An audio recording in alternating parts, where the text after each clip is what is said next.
Petty old lady, you're only jealous since my parents are wealthy. My DL shrieked a toast at my retirement celebration. My son agreed. I mocked his real mother. You're worthless. I answered, then order your parents to pay back the $2 million loan I gave them. The freeloader collapsed, cup in hand. My response, my power. This story is about a time when everything I thought I knew about my family, my life, and even myself came crashing down. My own son, the boy I'd sacrificed everything for, stood by as his wife publicly humiliated me at my retirement party. Can you imagine the gut-wrenching pain of being called useless and a bitter old hag by the people you love most? Because that night, something inside me didn't just snap, it shattered. And when it did, I decided they were about to learn exactly who they'd been messing with. My retirement party was supposed to be a celebration. 37 years as a bookkeeper at Henderson and Associates. They'd thrown me a beautiful gathering at the country club, white tablecloths, fresh flowers, even a cake with my name elegantly spelled out. I should have been happy. Instead, I stood frozen in the middle of the reception hall, watching my son, Damon, nod in agreement as his wife, Fallon, called me a bitter old hag. You're just bitter because my parents have money, Fallon had sneered, her voice cutting across the room like a physical blow. Her perfectly manicured finger pointed at me accusingly, her designer dress glinting under the crystal chandeliers. You've always been jealous of our lifestyle. The room went silent. My former colleagues, my neighbors, even the catering staff, everyone stopped to stare. I felt a familiar, sickening heat creep up my neck. That burning humiliation I hadn't felt since I was a child, being scolded in front of the whole class. Really, Mom? Damon added, his tone so casual it was almost bored. You're not useful anymore. Why don't you just accept that and stop trying to insert yourself into our lives? Not useful anymore. The words hammered in my head as I looked at my son. This 35-year-old man I'd raised alone after his father died when he was just 8.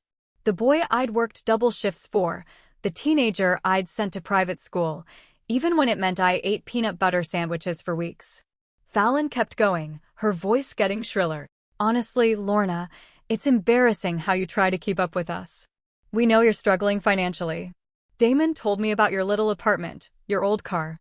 It's sad, really. She turned to the crowd, playing to them like an actress on stage. She keeps trying to give us advice about money when she can barely afford her own groceries. It's pathetic. A murmur rippled through the room.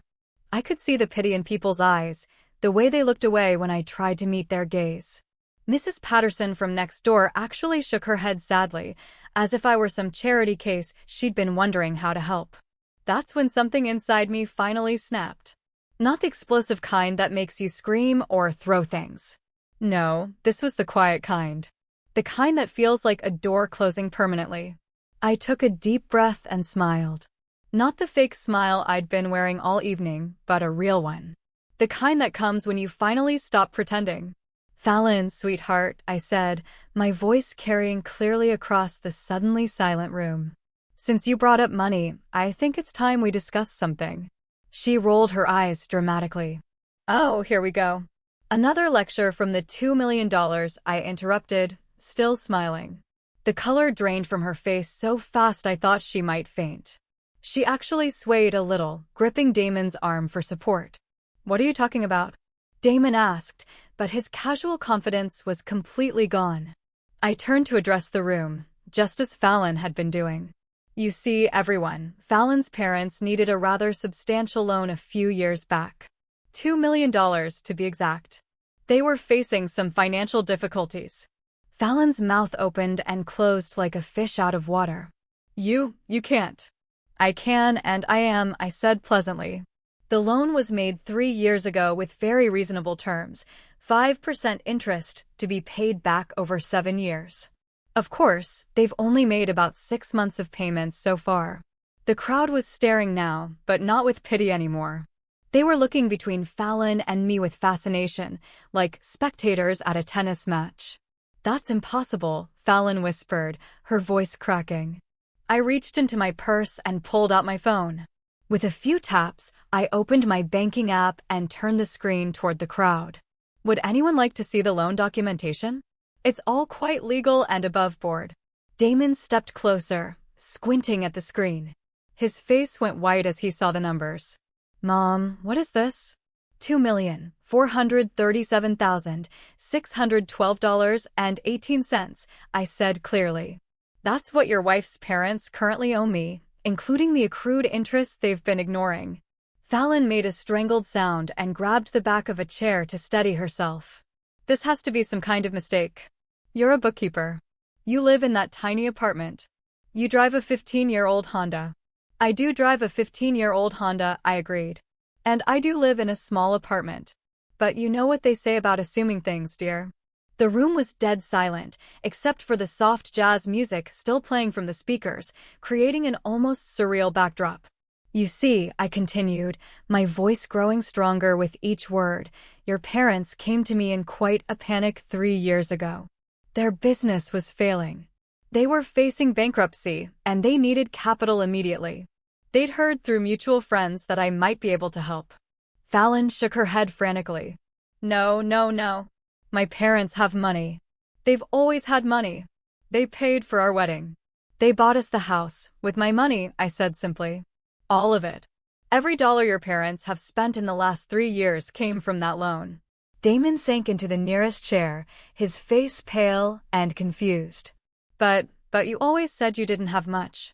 You said you were just getting by on your pension. I said I live simply, I corrected. I never said I was poor. Fallon's breathing was becoming rapid and shallow. She kept looking around the room as if searching for an escape route. This is insane. You're lying. You're making this up because you're jealous and bitter. And would you like me to call your parents right now? I asked, pulling up their number on my phone. I'm sure they'd be happy to confirm the details. No, Fallon practically shouted, then lowered her voice when she realized how loud she'd been. No, don't. Don't call them. Why not, sweetheart? If I'm lying, surely they'd be happy to set the record straight. Fallon's face crumpled, and for a moment she looked like a lost child, rather than the sophisticated woman who'd been tearing me apart just minutes earlier. Please, she whispered. Please don't do this. But I was done. Done pleasing people who had never shown me the same courtesy. Done being treated like a burden by the family I'd sacrificed everything for.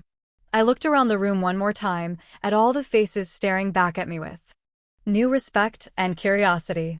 Then I looked at my son, still slumped in his chair, still trying to process what he'd just learned. Enjoy the rest of the party, everyone, I said, tucking my phone back into my purse. I think I'll head home now. As I walked toward the door, I could hear Fallon's voice behind me, high and desperate. Lorna, wait. We need to talk. We need to, but I didn't stop. I didn't turn around. I just kept walking. And with each step, I felt lighter than I had in years. The valet brought my 15-year-old Honda around. As I drove away from the country club, I couldn't help but smile. Tomorrow, I thought, was going to be a very interesting day.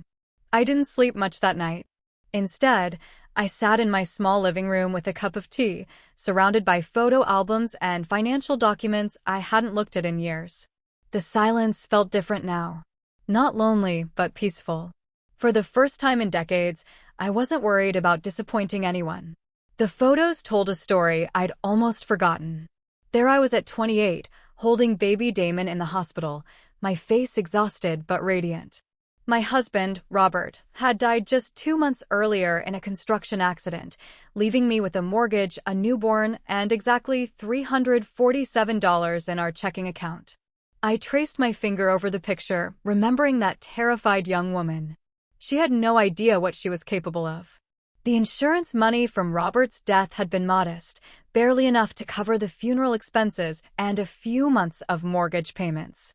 Everyone kept telling me to sell the house, move in with my mother, take whatever help I could get. But something inside me refused. This was Damon's home.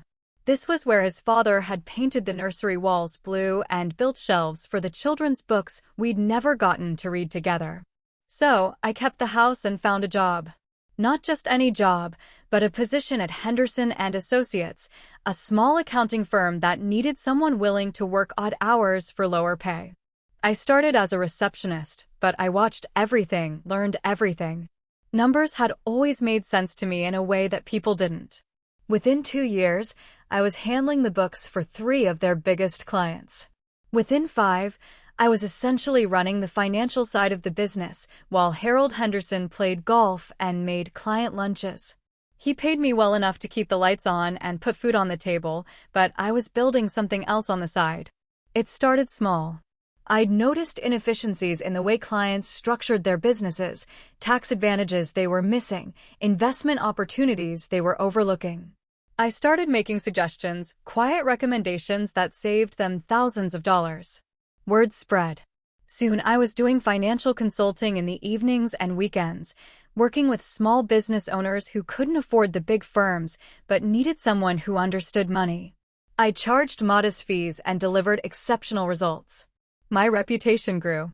By the time Damon was in middle school, I was managing investment portfolios for a dozen local businesses. I'd incorporated my own consulting firm, kept it quiet, and funneled the profits into carefully chosen stocks and real estate investments. I lived modestly, drove used cars, and let everyone assume I was just getting by on my bookkeeper's salary. The truth was, I was building an empire, a quiet, invisible empire that no one suspected existed. I learned early that people treat you differently when they think you have money. They want things from you, expect things, feel entitled to pieces of your success. I watched wealthy clients at Henderson and Associates deal with the constant pressure from family members, the endless requests for loans and handouts. The way their children grew up expecting everything to be handed to them. I didn't want that for Damon. I wanted him to have a normal childhood, to develop his own work ethic, his own values. So, I hid my growing wealth behind a facade of middle-class struggle. I shopped at discount stores, clipped coupons, complained about the cost of things the way my neighbors did. But I also made sure Damon never wanted for anything important. Private school tuition appeared magically each semester. College funds materialized when needed, and there was always money for the things that mattered. I just made it seem like I was stretching every dollar, sacrificing for his benefit. Looking back now, I can see the flaws in my plan. I was so focused on not spoiling Damon that I may have overcorrected. He grew up thinking I was barely scraping by, that every opportunity he had was the result of my struggle and sacrifice. In a way, that was true. But he never understood the scope of what I'd built, the security I'd created for both of us. When Damon graduated college with a business degree, I quietly used my connections to help him land his first job. When he wanted to start his own consulting firm, I arranged for several of my clients to become his first customers. When he decided to expand, I made sure the bank approved his loan application. He thought he was succeeding on his own merit, and in many ways, he was. I'd raised him to be smart and hardworking, but I'd also been smoothing his path in ways he never realized. Then came Fallon. I remember the first time Damon brought her home for dinner. She was beautiful in that polished, expensive way that spoke of country club memberships and European vacations. Her clothes were designer, her jewelry real, her confidence unshakable. She looked around my modest apartment with barely concealed disdain, making small comments about the quaint decor and cozy space. During dinner, she regaled us with stories about her parents' latest trip to Tuscany, their new yacht, their plans to buy a vineyard. She spoke casually about money in a way that made it clear she'd never worried about it a day in her life. When she mentioned that her father owned several car dealerships across 3 states, I understood where the wealth came from. What I didn't understand was why she seemed so determined to make me feel small. "Damon tells me you work as a bookkeeper," she said, the words dripping with barely concealed pity. "That must be challenging, making ends meet on that kind of salary." I smiled politely and said it was honest work. I didn't mention that I just closed a consulting deal that would net me more in 6 months than most people made in 2 years. After they left, I couldn't shake the feeling that I'd been assessed and found wanting. Fallon had looked at my small apartment, my simple lifestyle, and dismissed me as irrelevant. I told myself it didn't matter, that her opinion meant nothing. But as their relationship progressed, I began to see changes in Damon. He started making comments about my situation, asking if I needed help with bills, suggesting I might want to consider moving to a smaller place to save money. The concern in his voice was genuine, but it stung. My own son was beginning to see me through Fallon's eyes. The wedding was a spectacle that cost more than most people's houses. Fallon's parents spared no expense, flying in flowers from Holland and hiring a string quartet that had played for European royalty. I wore a simple dress from a department store and sat in the third row, watching my son marry into a world that made my life seem insignificant by comparison. After the wedding, the distance grew. Damon and Fallon moved into a house that Fallon's parents had helped them buy, furnished it with antiques and art that cost more than I'd spent on furniture in my entire life. When I visited, I felt like a tourist in a museum, afraid to touch anything. Fallon was always polite, but in the way you're polite to service providers or distant acquaintances. She'd ask about my job with feigned interest, comment on my cute car, offer to help me shop for better clothes. Every interaction left me feeling smaller, less significant. And Damon, perhaps without even realizing it, began to adopt her perspective. He stopped asking for my advice about business decisions. He stopped calling as frequently. When we did talk, the conversations felt stilted, as if he were speaking to an elderly relative he felt obligated to check on rather than his mother. That's when Fallon's parents reached out to me. It was 3 years ago on a Tuesday evening when my phone rang with a number I didn't recognize. Margaret Wheeler, Fallon's mother, was on the other end, her voice tight with desperation. "Lorna, I hope you don't mind me calling," she said. "But we're in a bit of a situation and someone mentioned you might be able to help." The story came out in fits and starts. Bad investments, market downturns, cash flow problems that had spiraled out of control. The car dealerships were hemorrhaging money, creditors were circling, and bankruptcy was looming. They needed capital immediately, and traditional lenders had turned them down. "We heard through mutual acquaintances that you might have some resources," Margaret said carefully, "connections perhaps, or knowledge of private lenders." I almost laughed. Here was this woman who had looked down on me for years, calling to ask for help from the poor bookkeeper. But something in her voice stopped me, genuine fear. The terror of losing everything she'd built, everything that defined her family's identity. I could have said no. Should have said no, probably. But I thought about Damon, about how devastated he'd be if his wife's family lost everything. I thought about Fallon, for all her faults, and how this would shatter the world she'd grown up in. And maybe, deep down, I thought this might be a bridge, a way to finally be seen as valuable, as someone worth respecting. "How much do you need?" I asked. The amount was staggering, $2 million. More money than most people see in a lifetime. But I had it, sitting in investment accounts that had been growing steadily for decades. We met the next day at a lawyer's office downtown.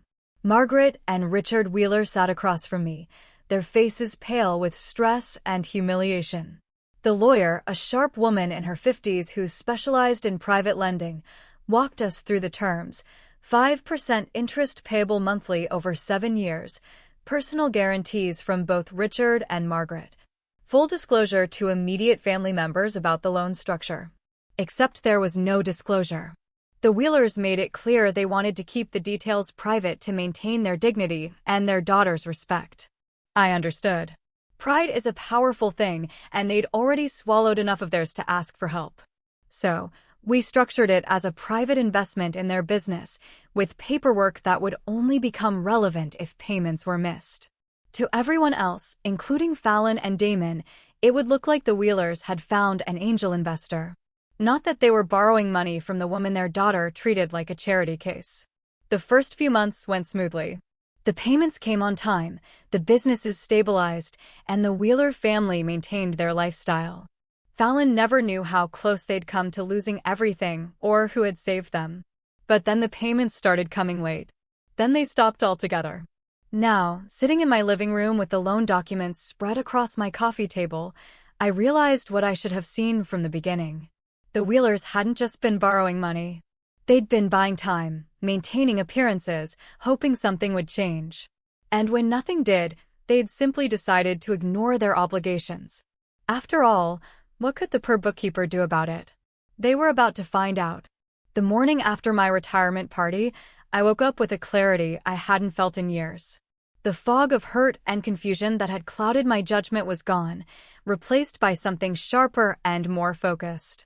I made my coffee, sat at my kitchen table, and began making phone calls. The first call was to my lawyer, Patricia Collins. I'd used her services for years to structure my investments and consulting contracts, but we'd never been particularly close. That was about to change. Patricia, it's Lorna Hastings. I need to schedule a meeting as soon as possible. It's about the Wheeler loan and some other matters that have come up. Her voice sharpened with interest. Has there been a development with the repayment situation? You could say that. Can you meet me this afternoon? I'll make time. The second call was to Marcus Chin, my financial advisor. Marcus had been managing my investment portfolio for 15 years, and he was one of the few people who truly understood the scope of my wealth. He was also incredibly discreet, which had served me well. Marcus, I need you to run a comprehensive analysis on all accounts connected to Damon Hastings, loans he's co-signed, credit lines, investments, everything. I want to understand his complete financial picture. There was a pause on the other end. Lorna, is everything all right? You sound different. Everything is about to be very different. How soon can you have that information? Give me 24 hours. The third call was the hardest. I dialed my son's number, knowing that after last night, our relationship had fundamentally changed. He answered on the fourth ring, his voice cautious. Mom, are you? How are you feeling today? I'm feeling quite well, actually. Better than I have in a long time. I kept my tone pleasant but businesslike. I was hoping you and Fallon could come by this evening. About last night, Mom? Fallon is really upset. She barely slept. Maybe we should wait a few days for things to cool down. No, Damon. Tonight, 7 o'clock. This can't wait. I hung up before he could argue. The meeting with Patricia that afternoon was illuminating in ways I hadn't expected. She spread the Wheeler loan documents across her conference table, along with several other files I hadn't seen before. Lorna, there's something you need to know about the Wheeler situation. They've been shopping around for refinancing options for the past 6 months. They've approached 3 different private lenders, trying to consolidate their debts. My stomach tightened. What kind of debts? Beyond your loan, they owe approximately $400,000 to various creditors. Credit cards, supplier payments, equipment leases that went into default. They've been using your money to service minimum payments on everything else while letting your loans slide. The betrayal stung, but it wasn't the worst part. Patricia pulled out another document. This one stamped with the seal of the probate court. They also filed a preliminary inquiry 6 months ago about challenging estate plans. Specifically, they wanted to understand the process for contesting wills when there are questions about mental capacity. The room seemed to tilt around me. Whose will? They didn't specify, but given the timing and the context, I think we can make some educated guesses. I stared at the document, feeling pieces of a puzzle clicking into place. They think I'm losing my mental capacity. It appears they're laying groundwork for that argument. Yes. The inquiry specifically asked about situations where elderly individuals make financial decisions that seem inconsistent with their established patterns of behavior, like a poor bookkeeper somehow having $2 million to loan to people. Exactly. I leaned back in my chair, processing this information. The Wheelers weren't just defaulting on their loan. They were planning to claim I'd never been competent to make it in the first place. If they could establish that I was mentally incapacitated when I lent them the money, they could potentially void the entire agreement. Patricia, I want you to do something for me. I want a complete psychiatric evaluation performed by the most respected neuropsychologist in the state. I want cognitive tests, memory assessments, everything. And I want it documented that I requested this evaluation myself, while clearly demonstrating sound judgment. She nodded, making notes. That's smart. It establishes baseline competency and shows you're taking proactive steps to address any concerns. There's more. I want you to prepare a new will. A very specific one. I spent the next hour outlining exactly what I wanted. Patricia's eyebrows rose higher with each instruction, but she dutifully recorded everything. That evening, Damon and Fallon arrived at my apartment exactly at 7 o'clock. Fallon looked like she'd been crying, her usual perfect makeup slightly smudged. Damon seemed nervous, fidgeting with his car keys. Please sit down, I said, gesturing to my small living room. Can I get you anything to drink? Mom, we really need to talk about last night, Damon began immediately. Fallon's parents are very upset. They're saying you're confused about some financial arrangement, but they don't want to embarrass you by stop. My voice cut through his rambling like a knife. Just stop talking for a moment and listen. I walked to my desk and retrieved a folder I'd prepared. These are copies of all the loan documents between your wife's parents and myself. Every page is signed, notarized, and legally binding. I handed the folder to Damon, watching his face as he flipped through the pages. His expression shifted from skepticism to confusion to dawning realization. This is real, he said quietly. Very real. $2 million borrowed 3 years ago. Payments stopped completely 8 months ago.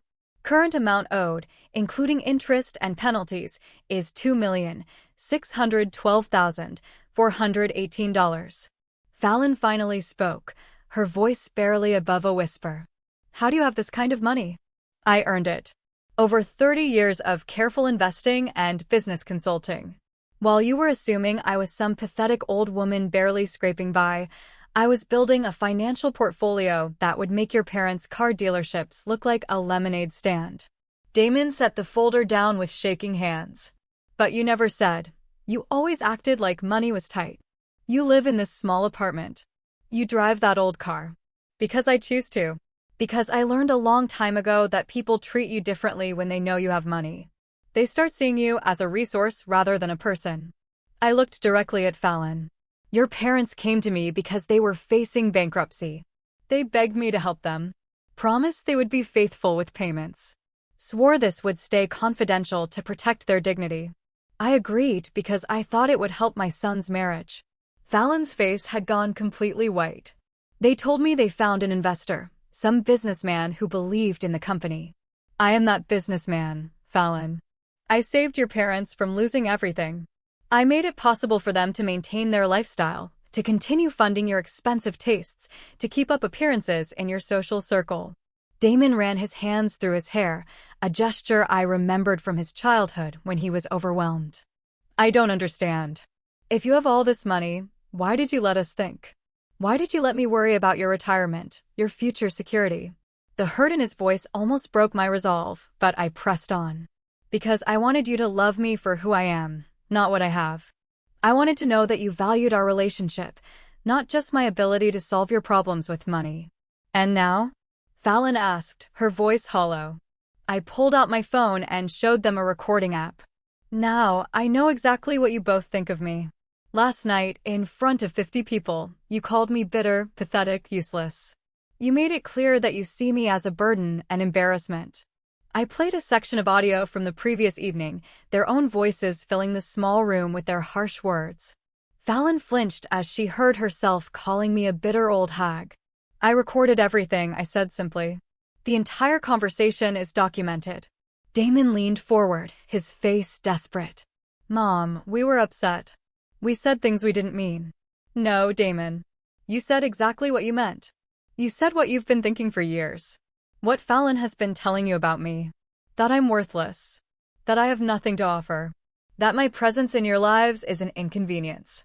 I stood up and walked to the window, looking out at the city lights. What you don't know is that I've been supporting your lifestyle for years. That consulting firm you started? 3 of your first 5 clients were companies I referred to you. The bank loan for your expansion? I co-signed it quietly through a subsidiary corporation. The silence behind me was deafening.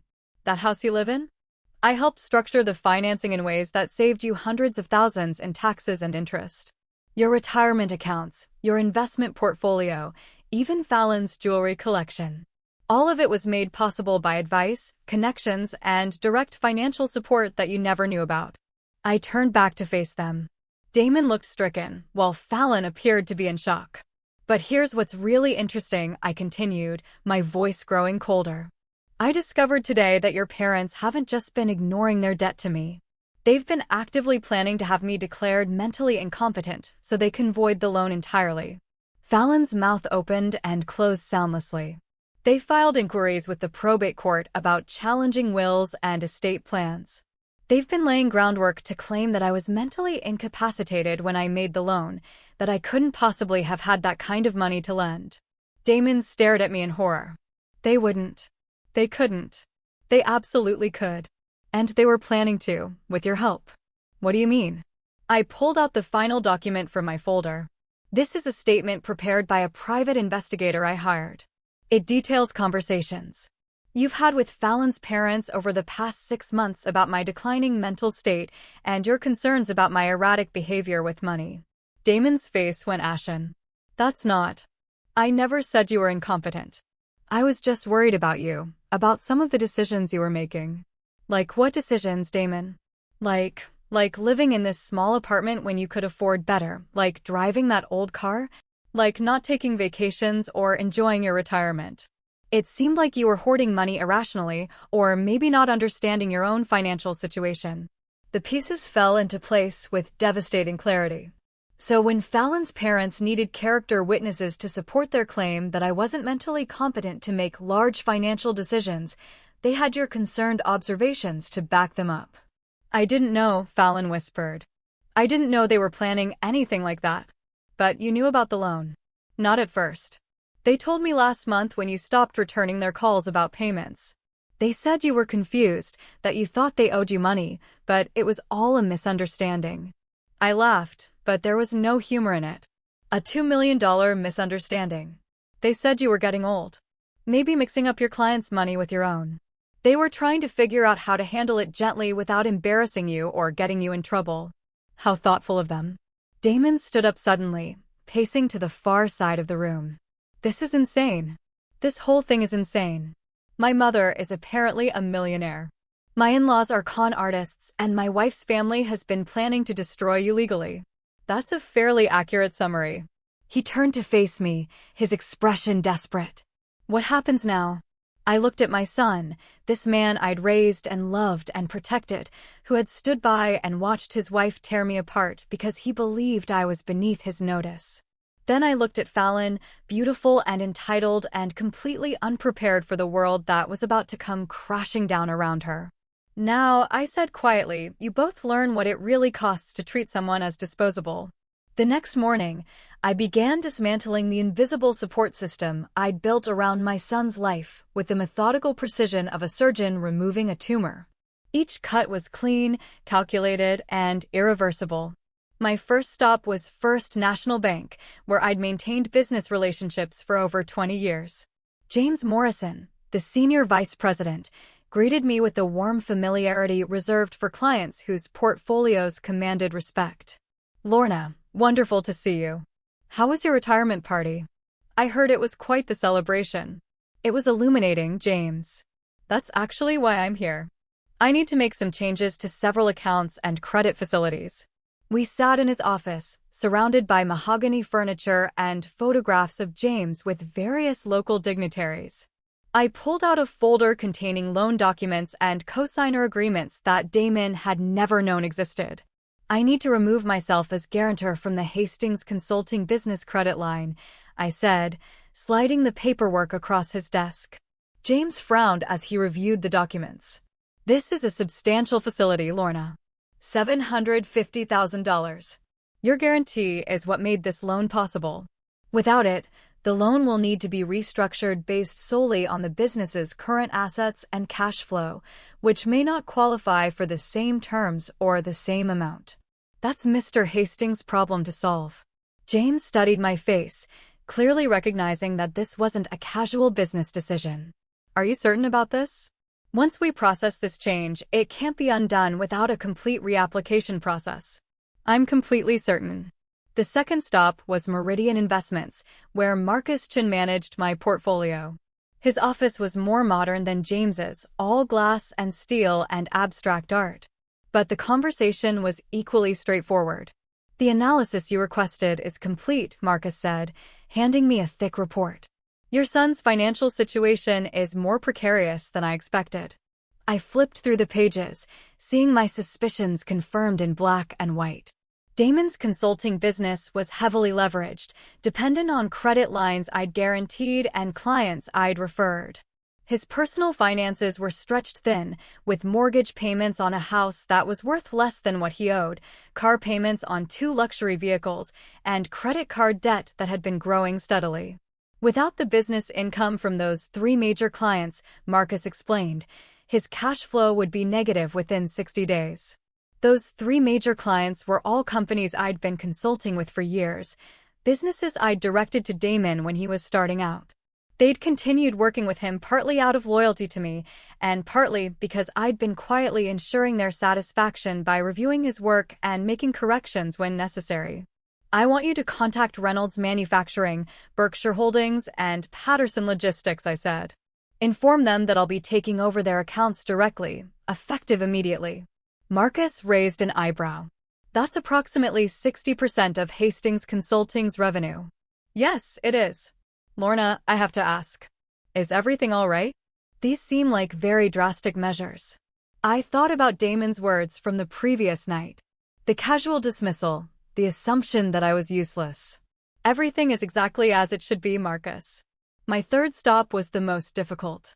Margaret Wheeler had agreed to meet me for lunch at the country club, where my retirement party had taken place just 2 days earlier. She looked older than I remembered, stress lines deepening around her eyes, her usual perfect composure cracked at the edges. Lorna, thank you for agreeing to meet. I hope we can work this out amicably. We sat at a quiet table overlooking the golf course. The same view I'd had when Fallon called me pathetic in front of all my colleagues. The irony wasn't lost on me. Margaret, I'm going to be very direct. I know about the probate court inquiries. I know about your plans to challenge my mental competency, and I know you've been using money from my loan to service other debts while ignoring your obligations to me. Her face went pale, but she maintained her dignified composure. I don't know what you're talking about. I placed a folder on the table between us. These are copies of every financial transaction your family has made in the past 6 months, courtesy of a very thorough forensic accountant. Shall I read through them? Margaret's hands trembled slightly as she reached for her water glass. How did you? That information is private. Not when you're in default on a $2 million loan. It isn't. My attorneys have been very thorough. I opened the folder and began reading. March 15th, payment to American Express, $22,400. March 18th, payment to Mercedes-Benz Financial, $8,900. March 22nd, payment to Fallon's credit card, $14,600. Margaret's composure finally cracked. Please. April 3rd, wire transfer to Fallon's account for her European vacation, $28,000. April 7th, payment to the country club for her bridal shower, $6,200. I said stop. I closed the folder. Every payment I just listed was made with money from my loan. Money you promised would be used to stabilize your business. Instead, you've been funding your daughter's lifestyle while planning to claim I'm mentally incompetent so you don't have to pay me back.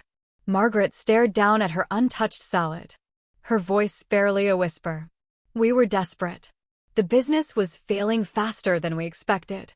We thought if we could just maintain appearances for a while longer, something would turn around. And if it didn't turn around? She didn't answer. You are going to destroy my reputation, question my mental capacity, and potentially have me declared incompetent. All to avoid repaying money you borrowed in good faith. It wasn't supposed to happen like this. But it did happen like this. And now there will be consequences. I pulled out a formal notice that Patricia had prepared. This is a demand for immediate payment of the full outstanding balance, plus penalties. $2,843,712, due within 30 days. Margaret's face went white. We don't have that kind of money. You know we don't. Then you'll need to liquidate assets. The dealerships, the house, the yacht I've heard so much about. Please, Lorna, there has to be another way. What if we could work out a new payment plan? Margaret, you had a payment plan. You ignored it for 8 months, while spending my money on luxury items and planning to have me declared incompetent. There is no new payment plan. She was crying now, mascara creating dark tracks down her cheeks. This will destroy us. Fallon doesn't know how bad things are. This will ruin her marriage. Her whole life. Her marriage is built on a foundation of lies and borrowed money. Maybe it's time she learned to live in the real world. I stood to leave, but Margaret grabbed my arm desperately. Wait, there's something else you need to know about Damon. I sat back down, curious despite myself. Fallon has been working on him for months, convincing him that you're becoming unstable. She's been documenting every conversation you've had, every decision you've made that seemed unusual to her. She was building a case. A case for what? For having you declared incompetent. She wanted Damon to petition for guardianship over your affairs. The restaurant seemed to tilt around me. Guardianship. She convinced him that you needed protection from yourself, that you were making poor financial decisions, and needed someone to manage your money before you lost everything. I felt a cold fury building in my chest. She wanted control of my assets. She thought, we all thought you maybe had a few $100,000 saved up. Enough to be worth managing, but not enough to matter in the long run. And Damon agreed to this? Margaret nodded miserably. He loves you, Lorna. He really does, but Fallon made it sound like he was protecting you. She showed him articles about elderly financial abuse, stories about seniors who lost their savings to scams. She made him believe that taking control of your finances was an act of love. I stared across the golf course, processing this information. My own son had been prepared to strip away my autonomy, to treat me like a child who couldn't manage her own affairs, all because his wife had convinced him it was for my own good. When was this supposed to happen? Soon. Fallon was waiting for one more incident. Something she could point to as evidence of declining capacity. She thought your retirement party might provide the opportunity. And it did, didn't it? My revelation about the loan. She'll claim that's proof I'm delusional. Margaret looked ashamed. That was the plan. I stood again. This time with finality. Thank you for telling me the truth, Margaret. It changes nothing about the loan. But at least now I understand the complete picture. What happens now? I looked down at this woman who had raised the daughter-in-law who was systematically poisoning my relationship with my son, who had taken my money while planning my destruction. Now you face the consequences of your choices. All of you. That evening, I sat in my small apartment, reviewing the events of the day. 3 phone calls had already come in from Damon. Apparently, his business credit line had been frozen pending restructuring, and 2 of his major clients had terminated their contracts. I let each call go to voicemail. The 4th call was from Fallon. Her voice was high and panicked. Lorna, we need to talk. There's been some kind of mistake with the bank, and my parents are saying crazy things about loans and money, and Damon is having problems with his business. Please call me back. We need to figure this out. I deleted the message and poured myself a glass of wine. Outside my window, the city sparkled in the darkness. Full of people living their lives, making their choices, facing their consequences. Tomorrow, I would take the next step. Tonight, I would enjoy the silence. For the first time in years, no one was taking anything from me. No one was manipulating me, using me, or planning my downfall. I was finally completely in control of my own life. And it felt magnificent. The desperate attempts to reconcile began exactly 72 hours after I'd frozen Damon's credit line. I was in my kitchen making breakfast when I heard frantic knocking at my door, followed by Fallon's voice calling through the wood. Lorna, please. I know you're in there. We need to talk. This has gone too far. I finished buttering my toast before walking to the door. Through the peephole, I could see Fallon pacing on my doorstep, her usually perfect hair disheveled, her makeup smudged. She looked like she hadn't slept in days. I opened the door but didn't invite her in. Hello, Fallon. You look tired. Please, she said, her voice cracking. Please, can we just sit down and talk about this? There's been some terrible misunderstanding. There's been no misunderstanding. Would you like me to play the recording from my retirement party again? The one where you called me a bitter old hag. She flinched as if I'd slapped her. I was upset. I said things I didn't mean. People say things when they're emotional. People reveal who they truly are when they're emotional. That's when the masks come off. Fallon's eyes filled with tears. And for a moment, I almost felt sorry for her. Almost.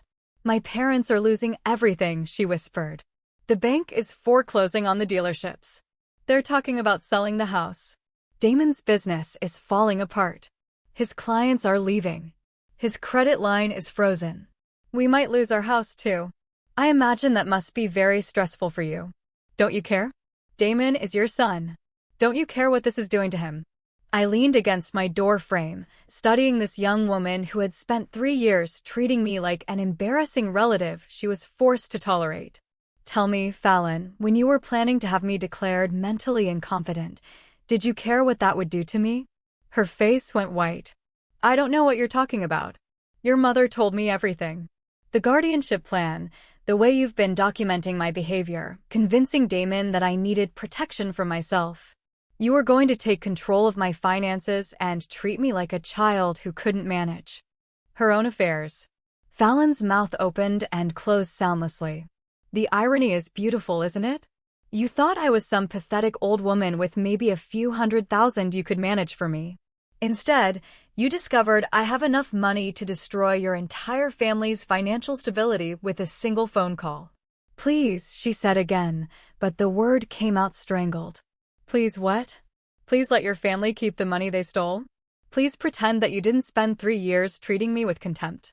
Please ignore the fact that you were planning to strip away my autonomy. I stepped back into my apartment. The answer is no, Fallon. To all of it. I closed the door before she could respond, but I could hear her sobbing on the other side.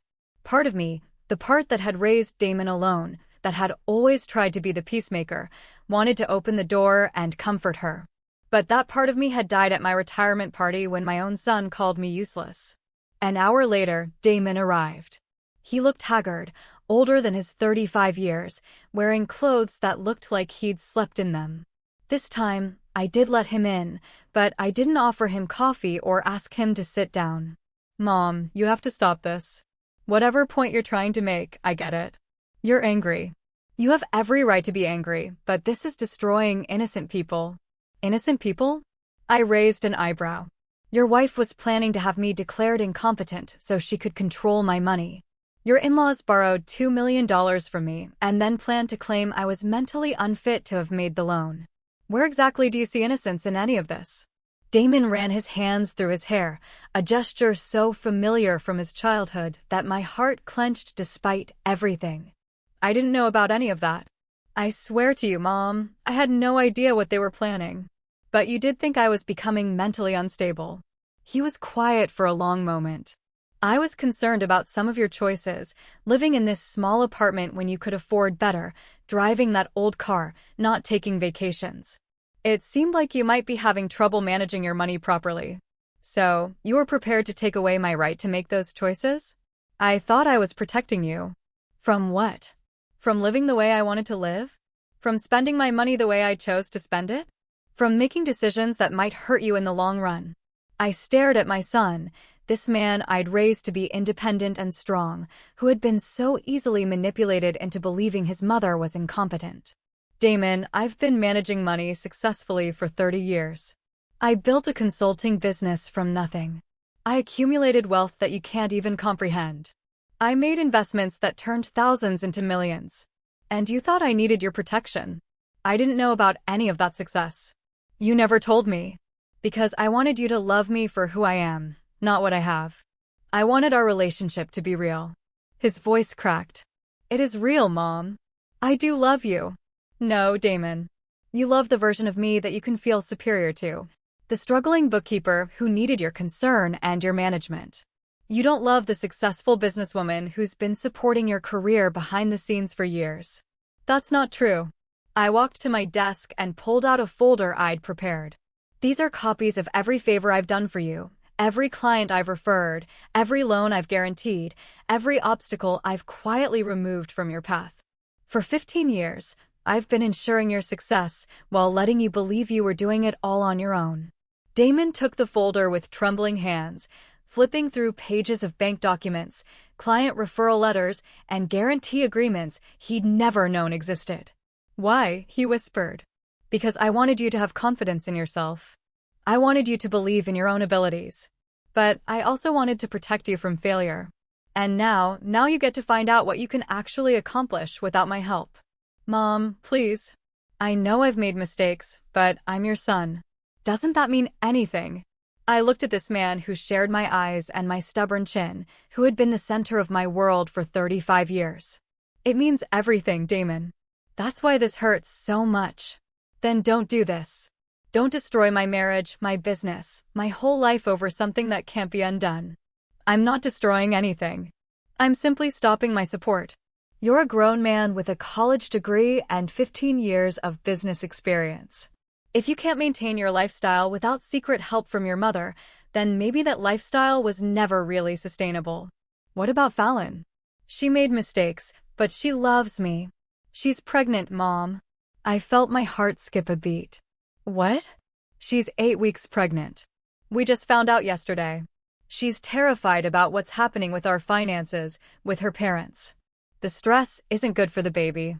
For a moment, the room was completely silent. A grandchild.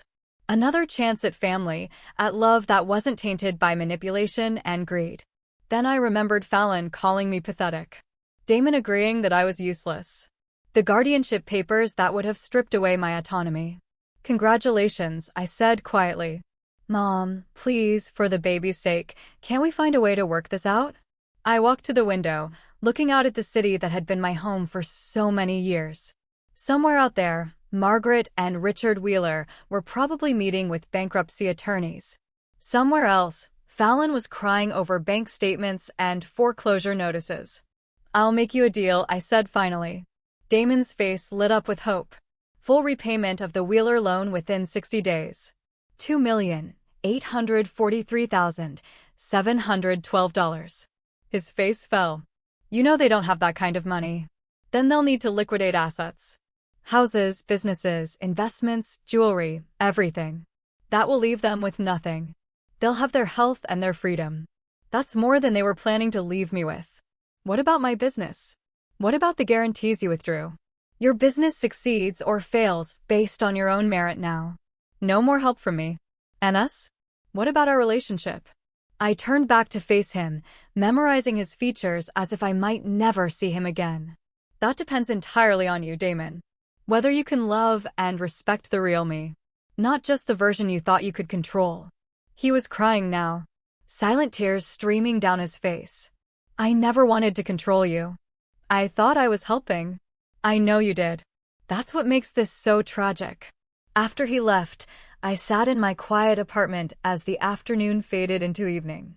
The silence felt different now, heavier. I was getting what I demanded, respect, recognition, consequences for those who had wronged me. But the cost was higher than I'd anticipated. A grandchild was coming, and I might never know him or her. My son might never forgive me for this. The family I'd spent 35 years building and protecting was crumbling around me. But for the first time in years, no one was taking advantage of me. No one was manipulating me or planning my downfall. I was finally free to be exactly who I was without apology or explanation. The question was freedom worth the price of being alone? I poured myself a glass of wine and watched the sun set over the city, knowing that tomorrow would bring new challenges, new choices, new consequences. But tonight, I was simply Lorna Hastings, successful businesswoman, millionaire, survivor. And that would have to be enough. 6 months later, I stood in the lobby of the Meridian Tower, wearing a tailored navy suit that cost more than most people's monthly salary. The marble floors gleamed beneath my feet, reflecting the crystal chandeliers that cast warm light across the space. This was my building now, one of 3 commercial properties I'd purchased in the past month. The elevator carried me to the 15th floor where glass doors bore the inscription, Hastings Financial Consulting, Private Wealth Management. My new office occupied the entire floor, with floor-to-ceiling windows offering a panoramic view of the city I'd called home for so many years. My assistant, Claire, a sharp woman in her 40s who'd come highly recommended, greeted me with my morning schedule. Good morning, Mrs. Hastings. You have the Peterson consultation at 10 o'clock, lunch with the Mayor's Economic Development Committee at noon, and the Forbes interview at 3. Thank you, Claire. Any messages? Several. Your lawyer called about the Wheeler bankruptcy proceedings. Everything is finalized. Your accountant needs to review some tax implications for the new acquisitions. And, she hesitated. And your son called again. That's the fourth time this week. I nodded, taking the message slip without looking at it. Hold my calls until after the Peterson meeting. The transformation had been gradual at first, then sudden. After Damon left my apartment that day, I'd made a decision that changed everything. I was done hiding who I was.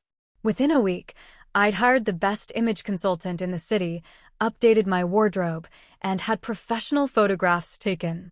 I'd registered Hastings Financial as a full-service wealth management firm and begun reaching out to the network of contacts I'd built over 3 decades. The response was immediate and overwhelming. Apparently, whispers of the mysterious investor who'd been making smart money moves behind the scenes had been circulating for years. When I emerged from the shadows, clients lined up to work with the woman who quietly built a fortune while maintaining the discretion they valued. My first major coup was convincing 3 family trusts worth a combined $800 million to move their portfolios to my firm. Word spread quickly through the wealthy circles of the city. Lorna Hastings was the real deal. The Wheeler bankruptcy had been swift and brutal. Unable to meet my payment demands, they'd been forced to liquidate everything. The car dealerships sold to a competitor for cents on the dollar. The house went to pay creditors. The yacht, the art collection, even Margaret's jewelry, all of it went to auction. They'd moved to a modest apartment across town, both taking jobs they were overqualified for, but desperate to have. Richard worked as a sales manager at a used car lot owned by his former competitor. Margaret worked part-time at a real estate office, showing houses she could never afford to live in again. Fallon had been devastated. The pregnancy had been difficult, complicated by stress and the dramatic change in her circumstances. She'd lost the designer clothes, the spa treatments, the lifestyle that had defined her identity. Worst of all, she'd had to watch her parents' humiliation, knowing it was partially her fault. Damon's business had struggled initially after losing my support, but he'd proven more resilient than I'd expected. He downsized, moved to a smaller office, and focused on building genuine relationships with clients rather than relying on my referrals. It was harder work, less profitable, but more honest. They'd sold the house I'd helped them buy and moved to a modest 3-bedroom in a middle-class neighborhood. Damon drove a used sedan instead of his luxury car. Fallon shopped at Target instead of Nordstrom, but they were surviving. The baby had been born 3 months ago, a healthy daughter they'd named Emma. The birth announcement had been simple, sent by mail with a small photograph, no elaborate celebration, no expensive gifts from grandparents, just a quiet welcome for a new life, entering an uncertain world. I'd stared at that photograph for a long time, memorizing my granddaughter's tiny features, wondering if I'd ever hold her, ever know her laugh, or comfort her tears. The Forbes interview that afternoon was supposed to focus on my business success, but the journalist was more interested in the personal story. "You've become something of a legend in financial circles," she said, her recorder capturing every word. "The bookkeeper who secretly built an empire. What drove you to keep it hidden for so long?" I considered the question carefully. I learned early that people's perception of you changes when they know you have money. They start seeing you as a resource rather than a person. I wanted my relationships to be based on who I was, not what I had. And did that strategy work? I smiled, but there was sadness in it. It revealed exactly what my relationships were really worth. "You've been estranged from your son for 6 months now. Do you have any regrets about how you handled the situation?" "I regret that it was necessary. I don't regret standing up for myself." "What would it take for reconciliation?" I thought about that question long after the interview ended. What would it take? An apology would be a start, but not enough. Real change, genuine respect, acknowledgement of the damage that had been done. Those things took time to develop and even longer to prove. That evening, I was reviewing acquisition proposals in my penthouse apartment. I'd finally moved out of my modest rental when my doorman called. "Mrs. Hastings, there's a young woman here with a baby. Says she's your daughter-in-law. Should I send her up?" I hesitated for a long moment. "Yes, send her up." 5 minutes later, I opened my door to find Fallon standing in my hallway, holding a pink bundle in her arms. She looked different, older, more tired, but somehow more real. Her hair was pulled back in a simple ponytail. She wore jeans and a sweater instead of designer clothes, and there was something in her eyes that hadn't been there before: humility. "Hello, Lorna. Thank you for seeing me. Come in." She walked into my new living room, taking in the expensive furniture, the original artwork, the floor-to-ceiling windows with their stunning view. But her attention quickly returned to the baby in her arms. "This is Emma," she said quietly. "Your granddaughter." I stared down at the sleeping infant, feeling my heart constrict with a longing I'd been suppressing for months. She had Damon's nose and what looked like my chin. "She's beautiful. Would you like to hold her?" With trembling hands, I reached for my granddaughter. She was so light, so perfect, so completely innocent of all the pain and betrayal that had brought us to this moment. "I owe you an apology," Fallon said, her voice barely above a whisper. "Not just for what I said at your party, but for everything. For the way I treated you, the way I convinced Damon to see you as a burden instead of the remarkable woman you are." I looked up from the baby to study Fallon's face. The arrogance was gone, replaced by something that looked like genuine remorse. "I was spoiled and entitled and cruel," she continued. "I thought money and status were the only things that mattered. I looked down on you because I thought you had less than me. And I was threatened when I discovered you had more. And now I understand what my parents did to you, what I participated in doing to you. We took advantage of your generosity and your love for Damon. We planned to take away your autonomy. We treated you like you were disposable." She was crying now, silent tears that she didn't try to wipe away. "I know you have every right to hate me. I know I don't deserve your forgiveness, but I wanted you to know that I understand now how wrong I was, and I wanted you to meet your granddaughter." I held Emma closer, breathing in that sweet baby scent, feeling her tiny heartbeat against my chest. "What does Damon know about this visit?" "Nothing. He doesn't know I'm here. He thinks you'll never forgive us. That we've lost you forever. And what do you think?" Fallon was quiet for a long moment. "I think that would be fair. But I hope maybe someday you might give us a chance to earn your trust back. That would take time. Years, probably." "I know. And it would require real change, not just words. Actions. Proof." "I understand." Emma stirred in my arms, making soft baby sounds. I looked down at her perfect face and felt something shift inside me. The anger was still there, the hurt, the betrayal. But love was there too. Not for Fallon, not yet. But for this innocent child who deserved better than the legacy of pain her family had created. "I'm not ready to forgive," I said finally. "I may never be ready, but I am ready to consider the possibility that people can change." Fallon's face lit up with hope. "Small steps," I warned. "Supervised visits with Emma, family counseling with Damon, complete transparency about your finances and decisions.